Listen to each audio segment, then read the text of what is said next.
Good day. Today is Wednesday, September 21st. This is Steve Sherman, your interim superintendent. Today I'm coming to you from the library at the Wilkins portion of the Clark Wilkins Elementary School.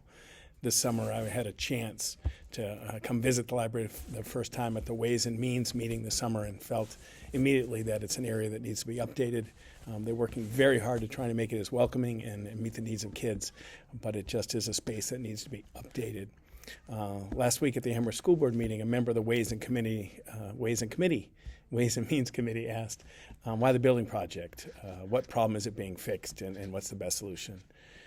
Look, there's a lot of people that spend more time on this project that can probably answer this question better than me, but for me, it's making sure that every student, every staff member has a safe place to work and learn. Facilities need to support learning, not inhibit learning, and currently the space is not designed for the best practice and developmentally appropriate for kids. And there's not really safe space for adults all the time as well. So there's a need for additional space. Certainly trying to eliminate the portables, making sure every space that has people work at has air circulation and the safety measures necessary. There is, this Saturday, 8 o'clock, there's a tour of Wilkins. Please come, check it out, see for yourself, because obviously it's a big decision coming this spring about the facilities in Amherst. Last week I spoke a little bit about, I started talking about instruction.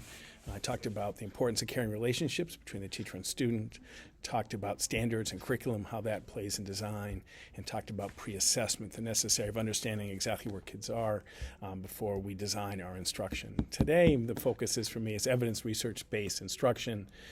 We know so much more now about what learns, about what connects those synapses for youngsters. If you're keeping track, this is John Hattie's work and Bob Marzano's work. We spent a lot of time talking about high leverage strategy and what works in the arts and science of teaching. And my hope is always to apply the research to what we're doing every day in our classrooms, to use the high leverage strategies so we can take advantage of every moment and ensure we're doing the best to support our youngsters' learning. Like, what's an example of a high leverage strategy? For example, if you're teaching vocabulary, right, we need to build on vocabulary so they have the foundation skills when we get into higher level learning. You want to make sure that we have text and pictures as much as possible, because text side by side with a picture reinforces the learning.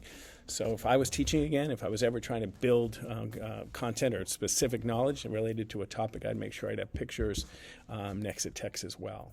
Last week we started a book club at the Amherst Middle School with about a dozen teachers taking a deep look into John Hattie's work, Visible Learning for Teaching.